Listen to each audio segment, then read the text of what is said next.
الحمد لله نحمده ونستعينه ونستغفره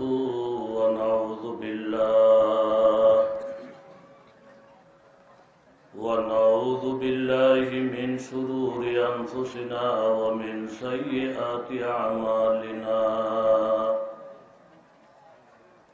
من يهده الله فلا مضل له ومن يضلله فلا هادي له ونشهد أن لا إله إلا الله وحده لا شريك له ونشهد أن سيدنا ومولانا محمدا عبده ورسوله أرسله بالحق بشيرا ونذيرا وداعيا إلى الله بإذنه وسراجا منيرا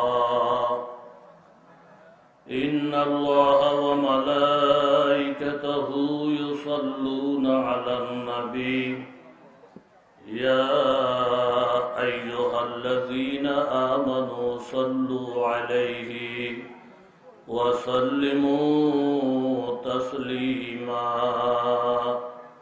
اللهم صل على سيدنا ونبينا وشفيعنا وحبيبنا ومولانا محمد صلى الله عليه وعلى آله وأصحابه وسلم تسليما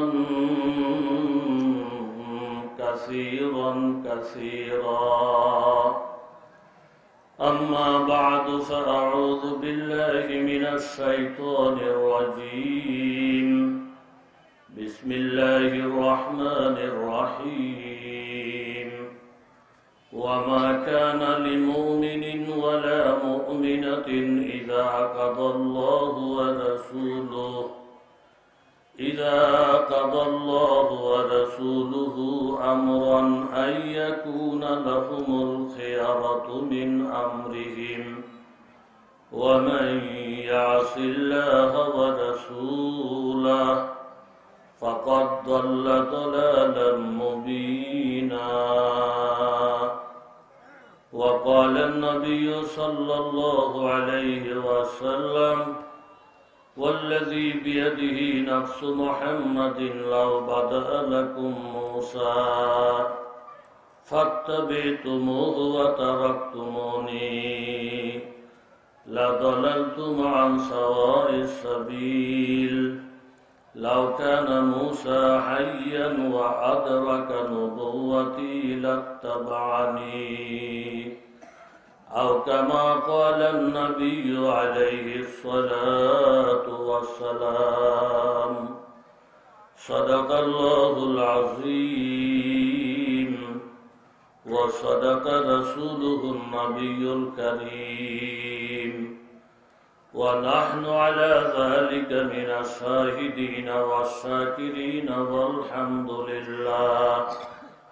والحمد لله رب العالمين জামিয়া ইসলামিয়া দারুল উলুম আমিনিয়া মাদ্রাসা কর্তৃক আয়োজিত আজকের এই বিশাল সম্মেলনের সম্মানিত সভাপতি প্রধান অতিথি এবং কাবিল এহতেরাম মুআজ্জাজ ও মুহতারাম হযরত উলামায়ে কেরাম মুরব্বিয়ান ইজম আল্লাহ পাকের দরবারে অসংখ্য অগণিত শুকরিয়া যিনি মেহেরবানি করে আপনাকে আমাকে মুবারক মজলিস কোরআন হাদিসের মজলিস আল্লাহ ওয়ালাদের মজলিস মুবারক মজলিসে আসার বসার তৌফিক দান করেছেন দিল থেকে অন্তর থেকে কালিমাতুশ শুকর আদায় করি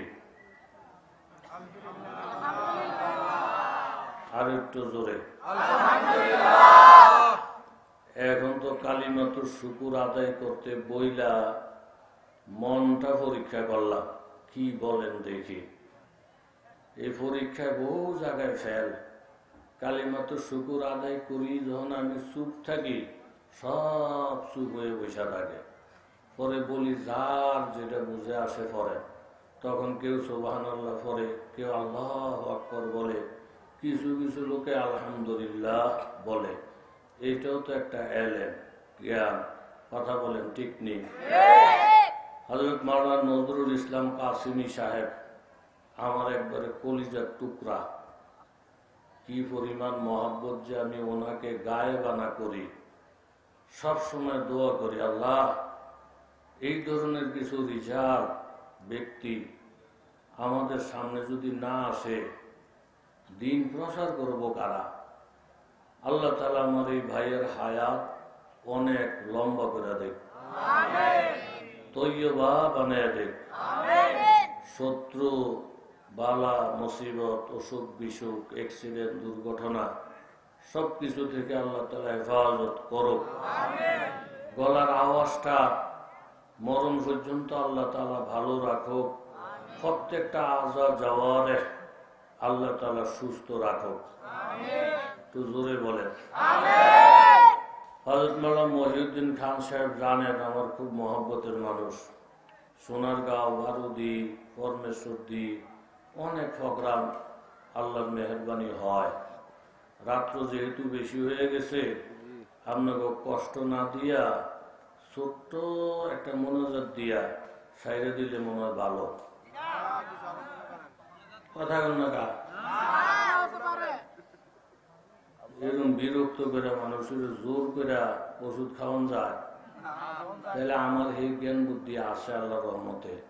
ওই যে অনেকের বিরাট একটা বয়ান দিতে হইব 1.5 ঘন্টা পর্যন্ত, নাচাইতে হইব, এরপরে আপনারা বলবেন মাশাআল্লাহ নজির আহমদ সাহেব কঠিন বয়ান করছো, এগুলো আমার দরকার নাই। বয়স যা হয়েছে যথেষ্ট হয়েছে। এখন যদি আপনারা বলেন যে হুজুর 2-4টা কথা বলেন, আপনাকে পারমিশন নিয়ে বলবো, তবে যাদের আগ্রহ শুধু ওনারা থাকবেন, আর যাদের ফেসাবের ব্যাগ, বাড়িতে যাওয়ার টেনশন বাদ, আপনারা চলে যাবেন। 4-5 জন মানুষ হইলে যথেষ্ট। আর মানুষ যত কম হয় আমার বয়ান ভালো হয়। কি আসছে ব্যাপার, বেশি মানুষ দেখলে আমার এমন ডর করে। হ্যাঁ, মানুষ কম হলে আমাদের একটু সাহস ভালো লাগে। তাহলে আপনারা যেইভাবে আছেন এইভাবেই থাকবেন, না একটু মিল্লা জিল্লা বসবেন। আপনাকেও খেয়াল, আপনাকে মনের বিরুদ্ধে করে আমার দরকার নেই। যদি মনে করেন যে না হুজুর মিল্লা জিল্লা বসেন, ভালো হইব।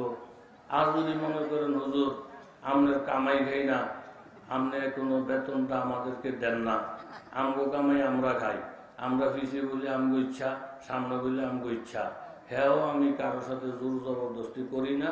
শুধু একটা ভেজাল যদি না থাকে, এক জায়গায় আধা ঘন্টা সময় চেষ্টা করছি, মিলাইতেই পারি না। পরে গেলাম যে কি ব্যাপার, আপনারা কি রাগ আমার উপরে? কয় না, মিলেন না কা? হুজুরের সামনে যারা বসে রয়েছে হ্যাঁ আজকে 10 বছর মামলা চলে, ইতানের লগে আগেও মিলি নাই, কখনো মিলতাম না। এই আলগা আলগা যে দুর্ভারি মিলটিল এসব নাই। এরকম কোনো মামলা না থাকলে ওই পিছনে যে ভাইয়েরা আসেন, ওই আপনার একটু কষ্ট করে আসেন, ওই পিছনে যে দোস্তরা আছেন, আমি যত তাড়াতাড়ি যাইতে পারি আমার সুবিধা। ফজর পড়তে হইব, অনেক কাজকর্ম আছে মোমেনের। এই পিছনে যারা আছেন আপনারা আসেন। এরকম সবাই আসছে এক মাহফিলে, এক বেড়া আসে না।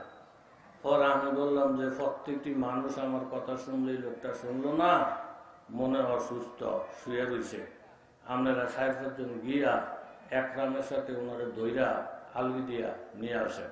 4-5 জন গেছে, গিয়া তো হুজুর যে মানুষ না, বস্তা ভরে রয়েছে, দূরে তো টের পাইলে, বসতে হইলে থাক। আল্লাহ যারা বসছে, আল্লাহ অনেক সবর করে বসছে গো আল্লাহ। সেই বিকাল থেকে বয়ান শুরু, এক আলেমের থেকে এক আলেম বড় বড়, প্রত্যেকের বয়ান শোনার জন্য হাজার হাজার মানুষ অপেক্ষা করে। এরকম মানুষগুলা বয়ান করে গেছে। এরপরে যে আপনারা বসছেন, লাখ শুক্রিয়া। 2-4টা কথা ওই উপরওয়ালা কাসিমি সাহেবের বয়ানের পর আর বয়ান লাগে না। আমি তো জানালা খুইলা ওনার বয়ান শুনছি, লাগে না। এরপরে দাওয়াত হয়েছে, বলা লাগে, আপনাদেরকে জিগেলাম, ওনারা বলছেন। আল্লাহ রুহের খোরাক হয় মতো এরকম 2-4টা কথা বলার তৌফিক আপনি দয়া করে দান করেন। জোরে বলে না আমি। বিশাল বড় মজলিস, মাথাটা ঠান্ডা রেখে কথা শোনেন। বিশাল বড় মজলিস, লাখ লাখ মানুষ, আল্লাহর নবীও আছে। লাখ লাখ মানুষও আছে, আল্লাহর নবীও, কথা বলেন, আল্লাহর নবীও। আজানের কামত হয়ে গেছে। যেই মজলিসের মধ্যে আল্লাহর নবী আছে, আপনারা বলেন তো ওই মজলিসে আল্লাহর নবী ছাড়া কোন সলিমুদ্দিন কলিমুদ্দিন ইমামতি করার ক্ষমতা রাখে? রাখে? আল্লাহর নবী যেখানে মজুদ, নবীজি ইমামতি করবে, এটা একটা বেকুফ হতো জানে। ও মা, উনি স্বপ্নে দেখে নবী ফিসের কাতারে, হ্যাঁ আব্বা সামনের কাতারে গিয়া ইমামতি শুরু করছে। বেড়ায় তো স্বপ্নে দেখে এমন খুশি, আল্লাহ ও আঙ্গ আব্বা তলে তলে যে এত দামি হইছে, নবীর ফিসে তুইয়া আঙ্গ আব্বা ইমামতি করে, আঙ্গ আব্বা বেড়ায় হয়ে গেছে। অনেক মহল্লার লোক বুড়া হুজুর করে ফিরটা মসজিদে বার করে দেয়। বড় বড় হুজুরের কতটা কান ধরে লামাই দেবো, ভালো ভালো হুজুর করে মাহফিলের মধ্যে অপমান করে। কিছু কিছু মানুষ মনে করে বেড়া ও আমগো এতে বড় নেতা হইছে, হুজুর করে সরাই স্টেজতে লামাই যায়। আমগো দাদায় বড় নেতা হইছে, হুজুর করে ঠাকুরের মসজিদে বার করে দেয়। এগুলা যে সব জায়গার বেড়াগিরি দেখা লক্ষণ কিন্তু ভালো না। জোরে বলেন ঠিক কিনা?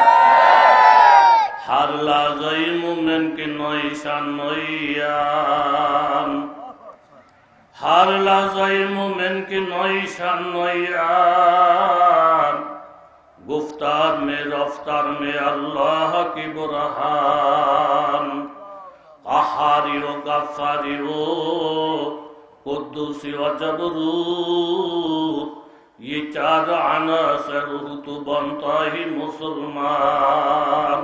ও এলাকার যুবক তরুণ বাবারা, মুরব্বী বাবারা, পর্দা নিশিন মায়েরা, এমন এমন কিছু জায়গা আছে যেই জায়গার মধ্যে আমি যত ছোট থাকতে পারবো, যত পিছনে থাকতে পারবো, যত জুতা সোজা করতে পারবো, যত থাপ্পড় খাইতে পারবো, কান্দলা খাইতে পারবো, দেখতে দেখা যাবে অসমান। কিন্তু ওই অসমানের মধ্যে আমার আল্লাহ তাআলা লক্ষ লক্ষ ইজ্জত লুকাইয়ে রাখছেন। জোরে বলেন ঠিক কিনা?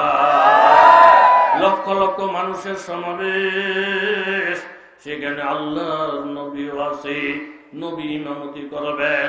আলেম ওলামা যেই সমাজে আছেন, আলেম ওলামারা মায়মাতবরি করবেন। ওলি আল্লাহরা যেই সমাজে আছেন, মাথার মুকুট হিসাবে থাকবেন। এতে শুধু আলেমের দাম বাড়ছে এমন নয়, আমি যে ওনাকে ইজ্জত দিলাম আমারও দাম বেড়ে গেছি। পীর সাহেব হুজুর সামনে থাকবেন, মুরিদ ব্যাগ নিয়ে পিছিয়ে পিছিয়ে থাকবেন, এতে মুরিদের দাম। মুরিদ যদি মনে করে পীর সাহেবের কানটা ধইরা টান দিয়া পিছনে নামাইয়া দিয়া, মুরিদ যদি সামনে সামনে হাঁটে, সামনে সামনে মাতবরি করে, মুরিদ মনে করতে পারে আমি মাতাব্বর, কিন্তু এটা মাতাব্বরি না, মূলত ধ্বংসের কারণ। জোরে বলেন ঠিক কিনা? স্বপ্ন দেখে যে বেড়ায় খুশি, আঙ্গ আব্বাই বড় নেতা, নবীর তুই আঙ্গ আব্বাই মাতবরি করে। স্বপ্ন সবাই ব্যাখ্যাও জানে না, সবার স্বপ্নের আগাগোড়াও নাই। এই দেশে কত স্বপ্ন দেখতে দেখে মাজার, কত স্বপ্নের মাজার, কত স্বপ্নের মাজার, আগাও ঠিক নেই, গোড়াও ঠিক নাই। একবার স্বপ্নে দেখি উনি 7টা কোরআন শরীফের মধ্যে পেশাব কইরা ভিজিয়ে লেছে।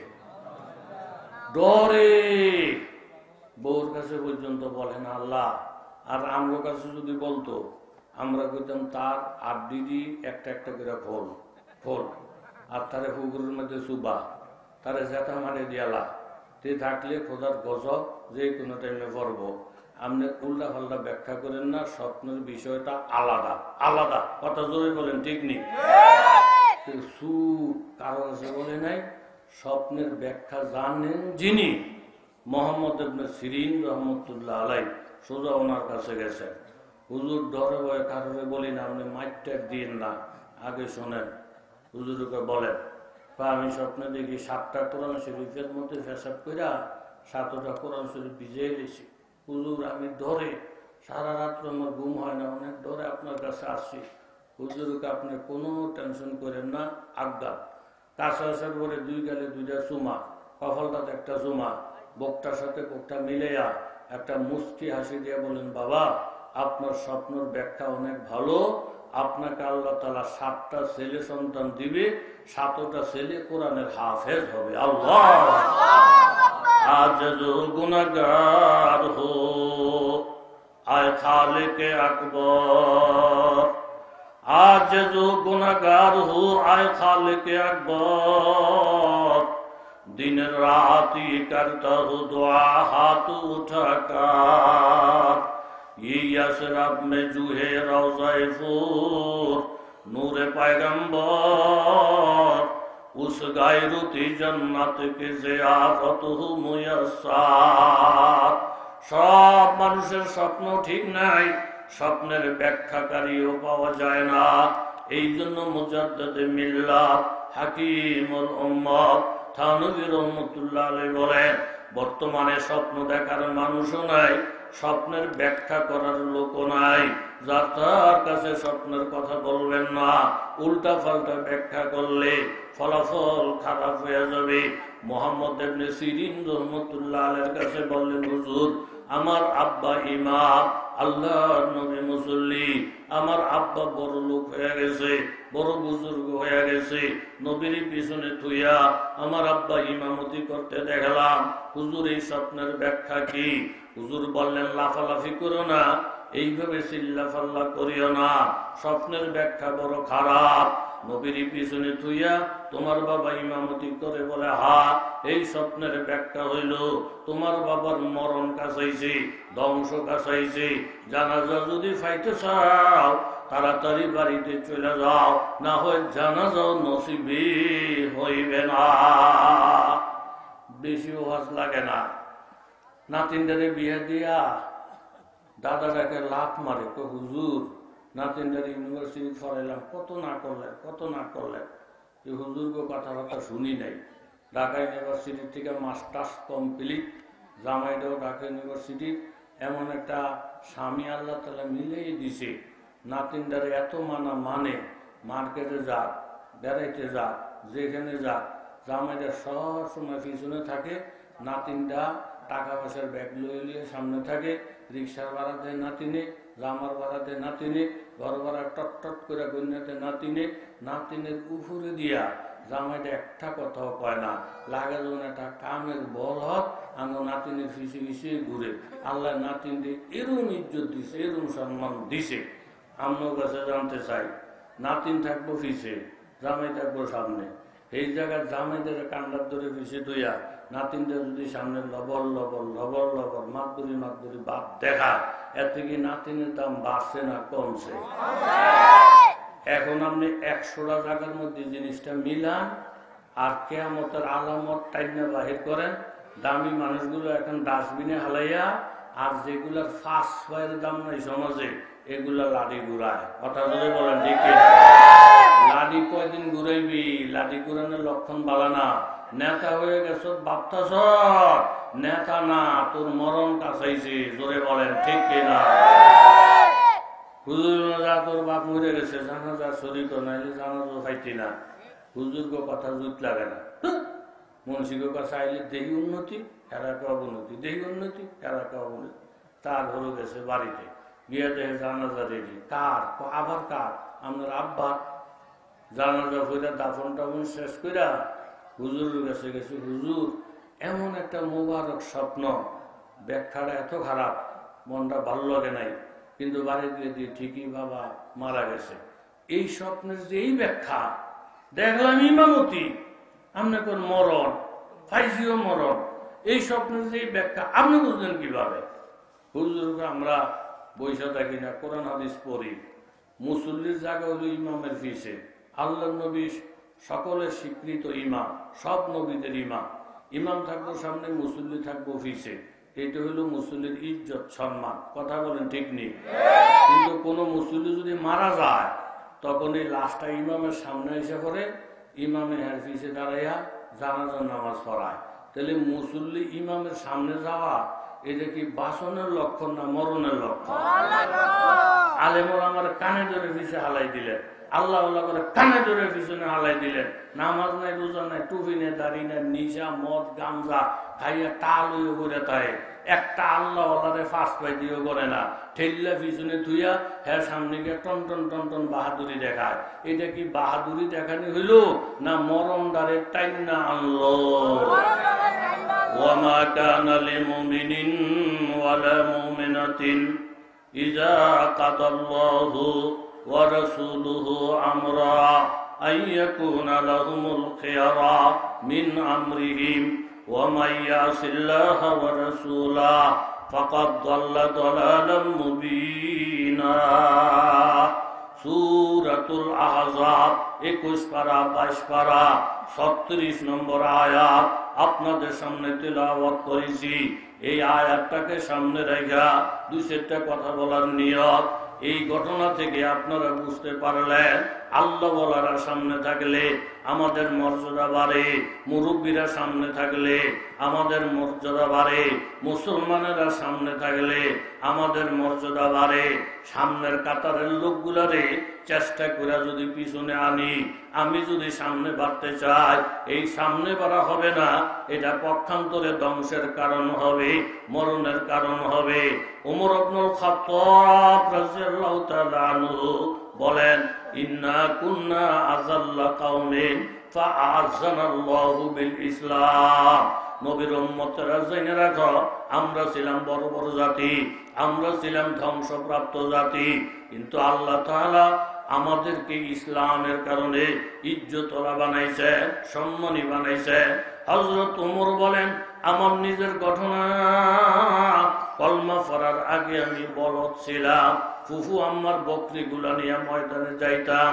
সন্ধ্যাবেলা বকরির হিসাব পর্যন্ত সুষ্ঠুভাবে দিতে পারি নাই, কিন্তু ইসলাম গ্রহণ করার পরে, আল্লাহ নবীর জুতা সোজা করার পরে, কলমা পড়ার পরে, তাহাজ্জুদ পড়ার পরে, নবীর সুন্নত গুলা আঁকড়ায় ধরার পরে আল্লাহ তাআলা আমাকে এই পরিমাণ দামি বানাইছেন। কারামাতুল আউলিয়ায়ে হক্কুন, ওলি আল্লাহদের কাশফ কারামত সত্য, এই পরিমাণ দামি বানাইছেন। হযরত ওমর কি, অন্যান্য সাহাবীদের কি আল্লাহর নবী জমিনে নাই, হযরত আবু বকর জমিনে নাই, ওমর রাদিয়াল্লাহু আনহুর খেলাফতের জমানা, হযরত আলী রাদিয়াল্লাহু আনহু স্বপ্নে দেখে ফজরের নামাজের ইমামতি আল্লাহর নবী করে। প্রথম রাকাতে এই সূরা, দ্বিতীয় রাকাতে এই সূরা। আল্লাহর নবী নামাজটা শেষ কইরা মসজিদে নববীর বারান্দায় বসলেন। একজন আনসারী মহিলা এক থোকনা খেজুর নবীজির হাতে দিলেন। ইয়া রাসূলুল্লাহ, বাগানের খেজুর আপনি খাবেন, সাহাবীদেরকে দিবেন। আল্লাহর নবী বললেন, শেরে খোদা, হযরত আলীকে আগে ডাকাও। ডাকাইলে আলী রাদিয়াল্লাহু আনহু আসলেন। থোকনা থেকে একটা খেজুর ছিঁড়া নবীজি হযরত আলীকে দিলেন। নাও আলী, তুমি খাবার স্টার্ট করো। অন্যান্য সাহাবীদেরকে দিলেন। আলী রাদিয়াল্লাহু আনহু বলেন, ইয়া রাসূলুল্লাহ, খেজুরটা বড় স্বাদ লাগে, থোকনার মধ্যে আরো খেজুর আছে, আমাকে আর একটা খেজুর দেন। আল্লাহর নবী চোখ রাঙ্গাইলেন, আর দেওয়া যাবে না। এতেই আলী রাদিয়াল্লাহু আনহু ঘুম ভাঙা যায়। দেখেন ফজরের সময় কাছে গেছে, মসজিদে গিয়ে দেখেন বাবা আল্লাহর নবী যে জায়গায় দাঁড়াইয়া ফজরের নামাজের ইমামতি করলেন, ওই জায়গায় ওমর দাঁড়াইয়া নবী প্রথম রাকাতে যেই সূরা, দ্বিতীয় রাকাতে যেই সূরা, আজকে হযরত ওমরও সেই সূরা। নামাজটা শেষ কইরা আল্লাহর নবীকে যেমন দেখালেন বারান্দার মধ্যে টেক লাগাইয়ে বসছেন, আজকে হযরত ওমরও সেই জায়গায় বসলেন। স্বপ্নের সাথে পুরা মিল পেয়ে গেলেন। একটু পরে দেখেন আনসারী মহিলা এক থোকনা পাকা খেজুর নিয়া এরকম হযরত ওমরের হাতে দিলেন। ওমর খেজুরের থোকনাটা পাইয়া বললেন, হযরত আলীকে ডাকো। আলী রাদিয়াল্লাহু আনহু আসলেন, একটা খেজুর ছিঁড়া আলী রাদিয়াল্লাহু আনহুর হাতে দিলেন। অন্য মুসল্লিদেরকেও দেওয়া আরম্ভ করলেন। হযরত আলী খেজুরটা খাইয়ে দেখেন এত স্বাদের খেজুর জীবনে খায় নাই। বললেন, খলিফাতুল মুসলিমিন, অনেক মজা, অনেক স্বাদ, খেজুর থোকনাতে আরো আছে, আমারে আরেকটা খেজুর দেন। হযরত ওমর বলেন, ও আলী, কাররা কাররামাল্লাহু ওয়াজহু, থুকনার মধ্যে খেজুর আছে, তোমার দিতে সমস্যা নাই, কিন্তু স্বপ্নের মধ্যে আল্লাহর নবী তোমাকে একটা খেজুর দেওয়ার পরে তুমি আরেকটা খেজুর চাইছিলা, আল্লাহর নবী যখন দেয় নাই, আমি ওমর দিয়া আল্লাহর নবীর তরিকার খেলাফ করতে পারি না। বলেন সুবহানাল্লাহ। ইত্তাকু আন ফিরাসাতিল মুমিন ফাইন্নাহু ইয়ানজুরু বিনূরিল্লাহ। আল্লাহ ওয়ালাদেরকে সিধা মনে করো না, বেকুব মনে করিও না। তারা আল্লাহর নূর দ্বারা এমন এমন জিনিস দেখে যা তুমি কল্পনাও করতে পারো না। কথা জোরে বলেন ঠিক কিনা? ওলি আল্লাহ করে সোজা মনে করছে তারা হইল সবচেয়ে বড় জ্ঞানী, অনেক জ্ঞানী, অনেক জ্ঞানী। জোরে বলেন ঠিক কিনা? আখলাকের দ্বারা আল্লাহর নবী দিন জিন্দা করছেন, জোর জবরদস্তির মধ্যে নয়। বুরাইদা আসলামী, আপনারা কষ্ট করে একটু বলেন রাদিয়াল্লাহু তাআলা আনহু। সবাই বলছেননি? আবার বলেন রাদিয়াল্লাহু তাআলা। জলিলুল কদর একজন সাহাবী, নবীর দরবার আইসা বসছেন। নবীজি তাকে দেখলেন ফেরেশান ফেরেশান বাপ, চুল এলোমেলো। জিগেলেন নবী বুরাইদা ফেরেশান নাকি? হুজুর একটু ফেরেশানে আছে। কি ব্যাপার? আমার বিবাহর বয়স তো, অনেক জায়গায় বিবাহর প্রস্তাব দিছি, কেউ রাজি হয় না, বিবাহ করতে পারলাম না। যদি বিবাহ না করলে চলে, এই সাবজেক্ট বাদ। আর যদি বলে না ইসলামের দৃষ্টিতে বিয়াত লাগবো লাগবো করতেইব, হুজুর আমার চেষ্টা তোর হইল না, বিবাহ যদি করা লাগে কি করব না করব এই ব্যাপারে পরামর্শদাতা আপনার নবী, আমার নবী, বিশ্ব নবী মুহাম্মদুর রাসূলুল্লাহ। জোরে বলেন সাল্লাল্লাহু। আপনার আমার সমস্যা হলে দুনিয়াতে পরামর্শদাতা, বিচারক আমার নবী। কথা বলেন ঠিক নেই? একটা গাছ নিয়ে ঝগড়া, এক পক্ষে মুসলমান আর এক পক্ষে ইহুদি, এই দুই চারটা কথা বললে আবার আপনাকে কষ্ট হইব নি? একদিকে মুসলমান আর একদিকে ইহুদি, গাছ নিয়ে ঝগড়া। ইহুদি মুসলমান একমত হয়েছে নবীর কাছে বিচার, ইহুদিও গেল মুসলমানও গেল। নবী দুজনের কথা শুনছে, শুনে কয় তুমি মুসলমান ঠিকই, কিন্তু এইবার আর কথা তোমার কথা শুনলাম, আমি যতটুকু বুঝলাম ইনসাফ, গাছের মালিক ইহুদি। জোরে কর, গাছের মালিক হুন্না। মুসলমানের মাথা নষ্ট হয়ে গেছে। আমি নবীর দলের লোক, নবীর টুপি আমার মাথায়, নবীর ফাঁকরি আমার মাথায়, নবীর দাঁড়িয়ে আমার চেহারা, নবী আমার মুখটার দিকে তাকাইয়া আমার পক্ষে না রায় দিয়ে দিব, নবী ইহুদির পক্ষে রায় দিছে কা? আসলে ইনসাফ হইল দলীয়করণ নাই, আত্মীয়করণ নাই। আসল যেটা সেই হিসাবে বিচার করলে ইনসাফের বিচার। এই ইনসাফের সাথে যারা বিচার আচার করে আল্লাহর আরশের ছায়ায় তারা কিয়ামতের ময়দানে জায়গা পাবে। জোরে গান সুবহানাল্লাহ। হ্যাঁ, একটু মুসুর দিয়ে আইসা ইহুদির দোষ কি নবীর বিচার মানি না। জোরে কর ইন্না লিল্লাহ। আরে কস কি তুই? স্বার্থের মধ্যে আঘাত হইছে, তাহলে নবী বালা না। স্বার্থের মধ্যে আঘাত হইছে বালা ইমাম আল্লাহওয়ালা, স্বার্থের মধ্যে আঘাত হইছে হুজুর ভালো না। স্বার্থের মধ্যে আঘাত হইল আব্বা ভালো না, আম্মা ভালো না, শ্বশুর ভালো না, শাশুড়ি ভালো না। এরকম স্বার্থপর মানুষ উম্মতের মধ্যে জোরে বলেন আছে না? না। নবী নরম মানুষ দ, আপনার পক্ষে বিচার করছে, বিচার আমি মানি না। কারে মানেন? আমি মানি হযরত ওমরকে। উনি খুব কড়া, মনে মনে ওমরে যদি কেন হনে যে আমার বিপক্ষে ইহুদি, একটা ঝড় দেয়া তার 32টা দাঁত ফালাই দিব। আমি মানি হযরত ওমরকে। ইহুদি নবীরে মানেন না, আপনি ওমর মানেন? কাহা কি করবো, ঠেকাত পড়ছে আপনি লইয়া চলেন ওমরের কাছে। ওমর রাদিয়াল্লাহু কাছে গিয়া বলে হুজুর, আল্লাহ নবীর কাছে বিচার লেগে গেছিলাম, আমি একটা মুসলমান, আক্কাতারে নামাজ পড়ি, নবী কথাবার্তা শুই না, ইহুদির পক্ষে রায় দিয়েছে, এই বিচার আমি মানি না। আমি হযরত ওমরকে মানি, ওমর যে বিচার করবে এটাই হবে আসল বিচার। ঘরের থেকে বারান্দা বড়, ঘরের থেকে বারান্দা, দায়ের থেকে আসার বড়। হযরত ওমর বলেন মাশাআল্লাহ, নবীর বিচার অমান্য করে হাতে ওমরের কাছে বিচার লেগে আইছে, ভালো খবর তো লই আইছে। হুজুর আমরা দাঁড়ান, ঘরের মধ্যে গিয়া তলোয়ারটা হিচ্ছা ধার তুলছে, তুইলা খাফের থেকে তলোয়ার বাহির করছে, বাহির করে এসে বলেন, দোষ নবীর বিচার মানেন না? কয় না। আমার বিচার মানেননি? কয় মানি। আপনি মনে কিছু নিয়েন না, আল্লাহ নবীর বিচার অমান্য কইরা ওমরের কাছে যারা বিচারের জন্য আসে, ওমরে এই ধারালো তলোয়ার দিয়ে বিচার করে, গাঁটটা একটু লম্বা করে রাখেন, বিচারটা এখনই ফাইনাল হইয়া যাবে। গাঁটটা লম্বা করছে, একটা কোপ দিয়া কল্লাটা আলাদা। জোরে কর সুবহান। জমজম বিপিয়া ফের না বুঝি আগে জগর কি, জমজম বিপিয়া ফের না বুঝি আগ জগর কি,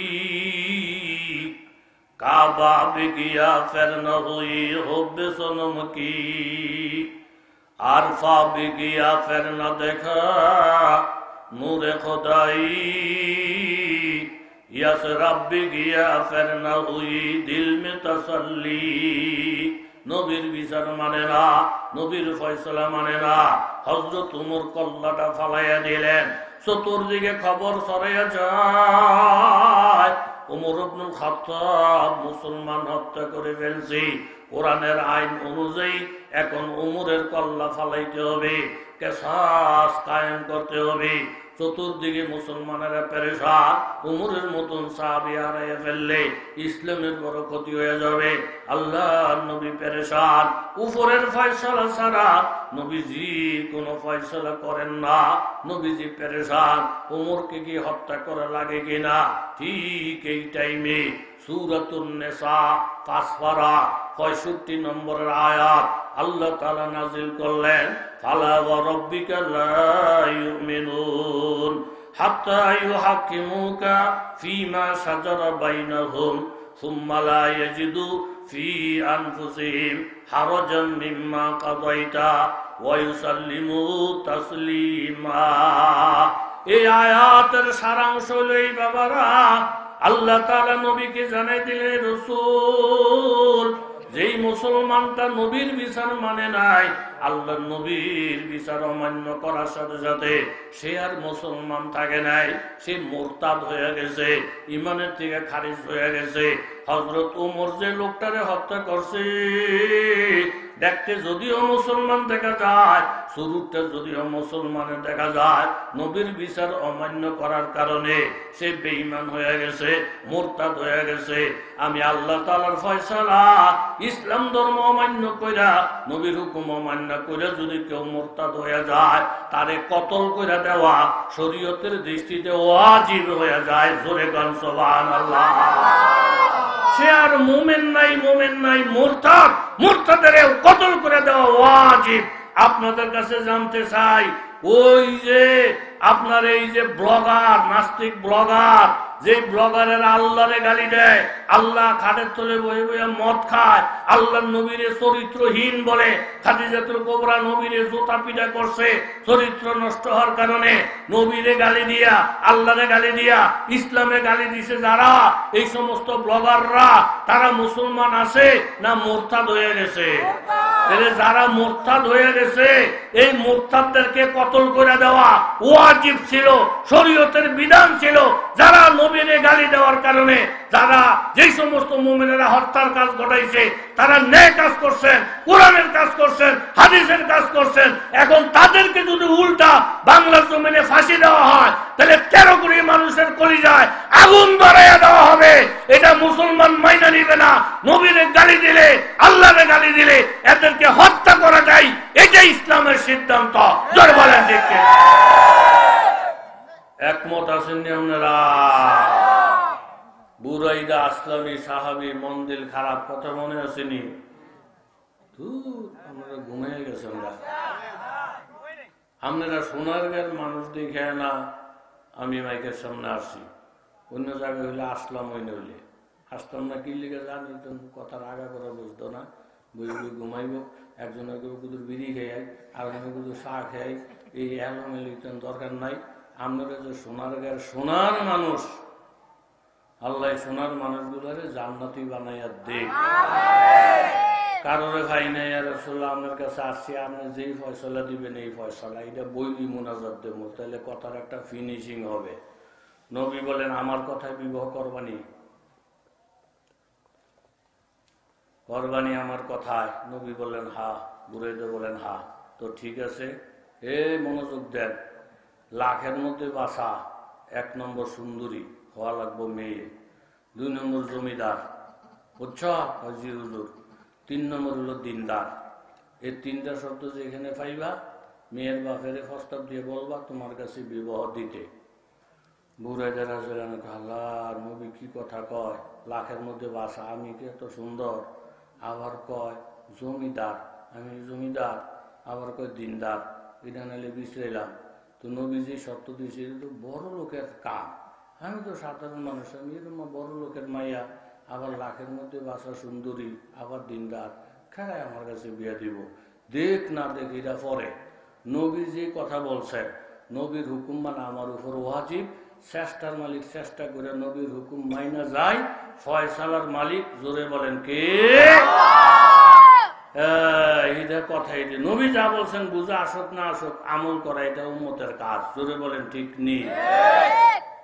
বাইশা জমিদারের বাড়িতে গেছে, গিয়া কয় জমিদার সাহেব আপনার মেয়ে বলে লাখের মধ্যে বাসা সুন্দরী, কাহা খুব দিনদার বলে, যে আপনার বলে নাম কামের কোনো শেষ নাই, আমি তো জমিদার, আমার খানদার। নবী ভাড়াইছে আপনার মেয়েটা আমার কাছে বিবাহ দেওয়ার জন্য।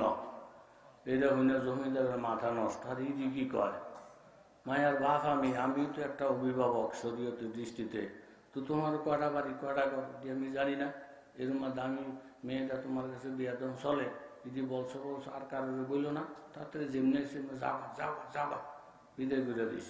ওই রুমের থেকে মেয়েটা আব্বা কে আসছিল, কারে দমকাইলেন? কাগো মা, শুনলে তোমারও মাথা নষ্ট হইব। বুরাইদা আসলামী নামে এক সাহাবি আল্লাহ নবী বলে ফাটাইছে, তোমার মতো সুন্দরী মেয়েরে ওনার কাছে বিবাহ দিয়া এইবারের জামাই বানায় নেওয়ার লেগা। জোরে কল সুবহানাল্লাহ। আব্বা কি বলছেন, কইটা কি হয়? দৌড়ে দিছি। মেয়েটার সাথে সাথে বললেন বাবা, আল্লাহ নবী যদি প্রস্তাব দিয়া পাঠাইয়া থাকে, আসমানের নিচে জমিনের উপরে আমার জন্য যোগ্য স্বামী বুড়াইটা ছাড়া কেউ নাই। কারণ নবীর পছন্দ, যত মহামানব জমিনে আসছে নবীর পছন্দের উপরে পছন্দ নাই। আমার কথা মানা নবীর উপরে ওয়াজিব না, কিন্তু নবী যে সিদ্ধান্ত দিবে এই সিদ্ধান্ত মাইনা নেওয়া বাবা প্রত্যেকটা উম্মতের জন্য ফরজ। জোরে বলেন ঠিক না? শরীয়ত তরিকত তামামি, হাকিকত মে মোহাম্মদ কি গোলামি। এটার নাম ঈমান, এটার নাম ইসলাম। আল্লাহ নবীর দরবারে বাবা গেলেন, নবীজি রাজি হয়ে গেলেন, দুলা পাঠাবে, আপনি মেয়েটা রেডি করেন। আল্লাহ নবী বললেন, দেখো সাহাবীরা, বুরাইদা নিরীহ লোক, জমিদারের মেয়ে বিবাহ করতে যাবে, খরচপাতির বড় অভাব, 2000 দিরহাম সাহাবীরা বুরাইদার হাতে দিলেন। এই বস্তাটা নিয়ে বাজারে গেলেন, আনন্দের সাথে বিবাহ বাজার করলেন, গহনা কিনলেন, অলঙ্কার আদি কিনলেন, শ্বশুর বাড়িতে রওনা দিবে ভাব। ঠিক এই সময়ে পাগলের বেশে একজন মানুষ দৌড়ায় আর বলে, আল জিহাদ ফি সাবিলিল্লাহ। এই বাজারে এমন নবীর পাগল আসুনি, মুসলমানেরা কাফেরদের হাতে মার খায়, আল্লাহর কোরআন অপমান হয়। এমন নবীর পাগল যদি বাজারে থাকো, ঠিকানা বলে দিলাম, দৌড়ে চলে যাও। কথাটা কানের মধ্যে আসার সাথে সাথে বুড়াইদা চিন্তা করলেন, মুসলমানেরা মার খাবে, আল্লাহর কোরআন অপমান হবে, আমি সুন্দরী বিবি নিয়ে শ্বশুর বাড়িতে আনন্দ করব, এটা হইতে পারে না। বিবর সদাই গুলা নিয়া দোকানদারকে বললেন, বাবা সদাই রেখে দাও, টাকাটা ফেরত দাও। টাকাটা ফেরত লইয়া একটা ঘোড়া কিনলেন, একটা তলোয়ার কিনলেন, ঘোড়ার পিঠের মধ্যে সাওয়ার হইয়া তলোয়ারটা হাতে লইয়া এই আনন্দের বিবাহ বাদ দিয়া আল্লাহ নবীর প্রেমিক যুদ্ধের ময়দানে রওনা। আল্লাহু আকবার। আধা ঘন্টা চিন্তা করেন, মাথা নষ্ট হয়ে যাইব। আল্লাহ এই পরিবেশে এমন সুন্দরী মেয়ে, এমন জমিদার, সব থুইয়া জিহাদের ময়দানে গেলেন। এক পর্যায়ে উনি শহীদ হয়ে গেলেন। ইন্না লিল্লাহি ওয়া ইন্না ইলাইহি রাজিউন। সেনাপতি খবর দিলেন, হে রাসূল, বুরাইদার তো এই হালাত, এই মুসলমানের এই সমস্যার কথা শুনা দৌড়ে আসছে, জেহাদ করছে, শহীদ হয়ে গেছে। নবী বললেন, একটু অপেক্ষা করো, আমি আসি, আমি লাশ উঠাবো, আমি ইমাম হয়ে জানাজা পড়াবো, আমি নিজের হাত দিয়া বুরাইদার লাশ কবরে রাখবো। আল্লাহ উঁচা মে তেরি খাকা, ऊंचा में तेरे खाका बिस्तर है हमारा,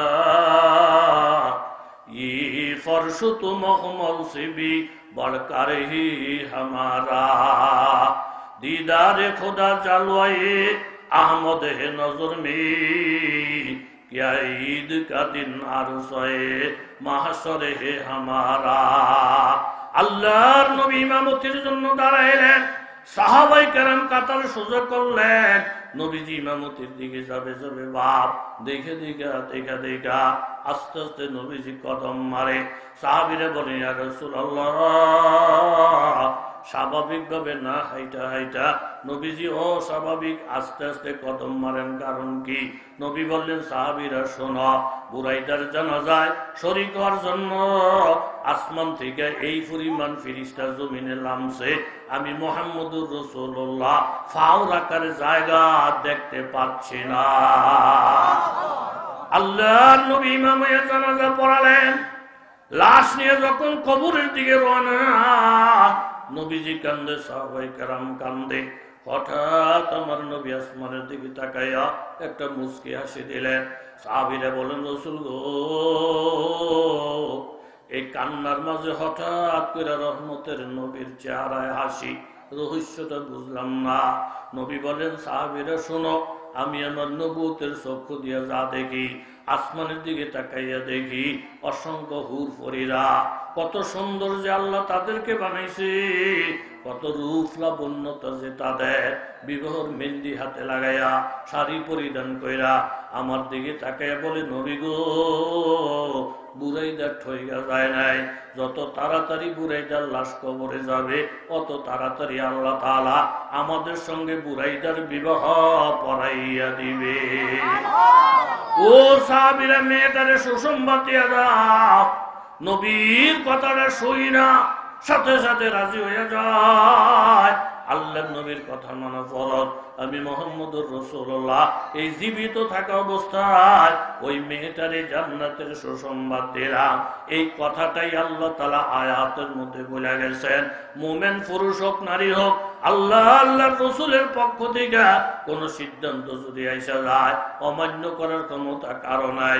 আর যারা অমান্য করবে, এমনি দেখতে যদিও মুসলমান দেখা যাবে, আসলে তারা হবে পথভ্রষ্ট গোমরাহ। জোরে বলেন ঠিক কিনা?